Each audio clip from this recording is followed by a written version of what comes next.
Hello, welcome to my YouTube channel. Today I'm going to talk about planning and I'm going to talk about how to design your electrical stuff around the house, what's my biggest lessons, what my take on, and how to have good indoor and outdoor floor so we don't miss anything.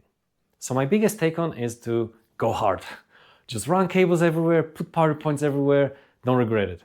Just make sure you run cables everywhere, and it's easier to do it prior than later once you have lining and you need to rip off your jib or plywood or whatever. It's expensive, not cool, stress, costs. You don't want that throughout the build. So get ready for more stuff and also part of electrical design is to have power points, not extension cords. Extension cords is not a part of design. It feels like something is missed. So yeah, maybe let's go room by room and I'm gonna explain a few extra features. So for the living room, same power points everywhere, every corner, every wall. You're gonna have probably some features, some lamps, floor standing lamp, maybe chargers, maybe your audio system, all sort of stuff. So make sure you have everything connected, but also later down the track, maybe you wanna plug some tools, vacuum cleaner or something like that. So think about that. Another thing in the living room is to consider as I said, like audio system. Maybe you want to have speakers that you want to have power like somewhere higher to put the speakers in the corner or something like that. So run the cables for that. Another one will be projector. Maybe think about like where it's going to be positioned, on which wall you want to use it. And maybe you don't need to have a plug straight away, but maybe you just run the cable for that. Another thing is to consider like where's like your TV plug or something like that. They are different cables. Think about if it's going to be in the corner, on the wall, where's position of the window, so you don't want to have like bright next to it. So think that ahead. In bedroom, very easy. Make sure you have in every corner one power point, especially when you have like double king or whatever bed. You want to have power points on the both sides. You're going to have probably lamp and charger and laptop or sort of stuff. So you want to make sure you have power for that. Some people like to have power points in the wardrobe as well, if you want to have nice and tidy looking room throughout the day and you want to tuck some stuff and charge it in your wardrobe, so that's all good. In the bathroom, you want to have power points probably for your toothbrush, maybe for hair dryer or something like that. One thing to consider is some exclusion zones. Sometimes you can't have power points close to the water, so check it out, where is your shower, if it's open or no, and check it out with Sparky and Plumber. There might be some requirements how close it can be to the source of water.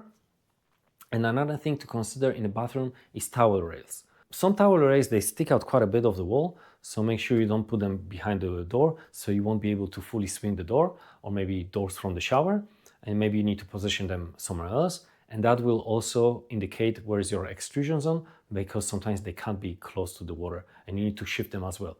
So sometimes bathrooms can be very small, and if you have everything all around, you can't put them very closely. So ask Sparky, ask Plumber, or ask in a shop what's the exclusion zones and how close you can keep them and what's the dimension. And like I said, especially for if they are like behind the doors. In the kitchen love to have power points because you're gonna have their toaster, kettle, coffee machine and all sort of stuff. So they always plugged. There's nothing more annoying that you need to keep unplugging stuff if you want to plug some other stuff. Maybe by the bench you want to have some power points for your phone or laptop when you work over there, or maybe you're gonna have a mixer when you do some cookies, you're gonna have your NutriBullets or maybe slow cooker or maybe some other stuff. So power points everywhere and a lot, because a lot of stuff is always plugged in the kitchen.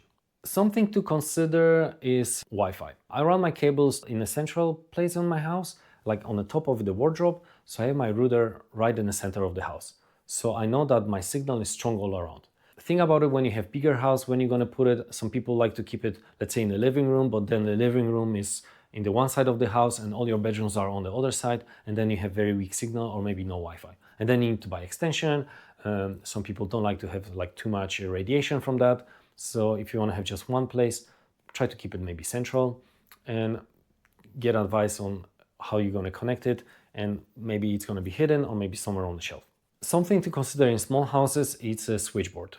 So for example, I have a very small house and it was difficult for me to put a switchboard, especially they like kind of big and they not usually very nicely designed. So what I've done, I have actually two switchboards. I have one in my shed that is like a big switchboard with my meter, and then I have just small one by the entry just with the fuses. So it's pretty small, very compact, and it's just like something goes wrong, I can check my fuses here, but the big one with the meter is somewhere else, and then you can run cables for that. They have also different requirements with the height. They need to be visible, they can't be hidden, they can't be in a wardrobe, and most of the time they need to just like appear somewhere on a wall. Most of the time they're like in a garage, but I don't have a garage. The switchboard needed to be in the house, so yeah, that's how I designed it in my case. For the switchboards, I think it's also important to check if you want to have 1 or 2 meters. Let's say if you're gonna have granny flat, or you're gonna have some sleep out for other tenants, or maybe you're gonna have Airbnb for some part of the house and you wanna have 2 meters for that. So check what's the requirements. If you need to have some special permission, something to consider throughout the build, so it's easier later to control the bills when you have multiple people living in one dwelling. Something else to check it out with all the subcontractor is who is running cables for them. For example, Sparky is doing all the like electrical and lighting, very easy. But maybe you need to have another amperage cable for hot water cylinder, and that's for plumber. Sometimes the one subcontractor is dealing with all the electrical, or sometimes they're asking Sparky to run the cables for them. So check it out who needs that and what amperage cable they need. Because maybe solar people, they do everything their own, but sometimes they need it connecting at least like mains, and then they connect it just from main their own system. So check it out and ask people who is doing what work. So I think for the indoor we're pretty much good. Then the cables for the outdoor, there will be some cables run for the lights, and then I'm going to talk about in another video. But yeah, think about maybe hot tub or some water feature in the garden. Maybe you're going to have some like pumps for your water or something like that. Maybe you're going to have some outdoor power points. You need them for, I don't know, if you're going to have electric lawnmower, or maybe you're going to have some weed eater, or maybe you're going to do something around the car, run the cables for maybe around the driveway, or maybe diagonal around the house, and you have bigger dwelling. You can have maybe some other area later down the track. You're going to have some hidden spot in the garden, so run the cables for that. And yeah, I mentioned also solar.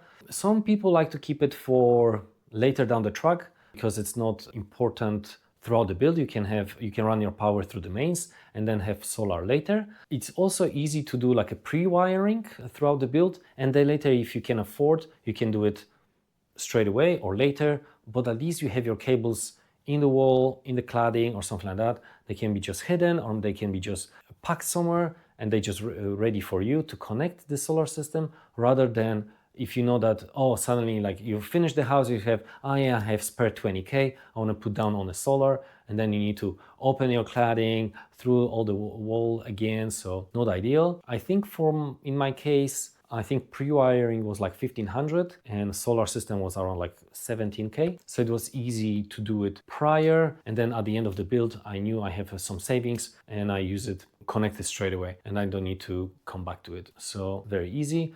Maybe it will be the same with the EV charger. You can run some cables for that. They like high amperage. Maybe they can be just waiting in a wall and then you can connect it later. For outdoor, I know a lot of people run the cable just on the ground.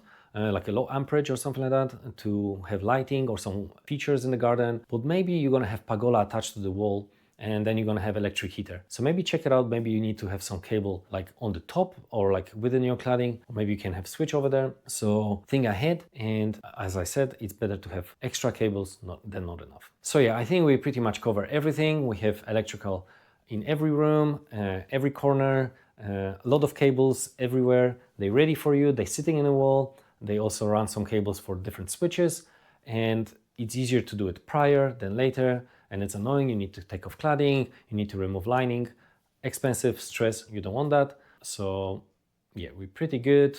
Another video, I'm gonna talk about some lighting.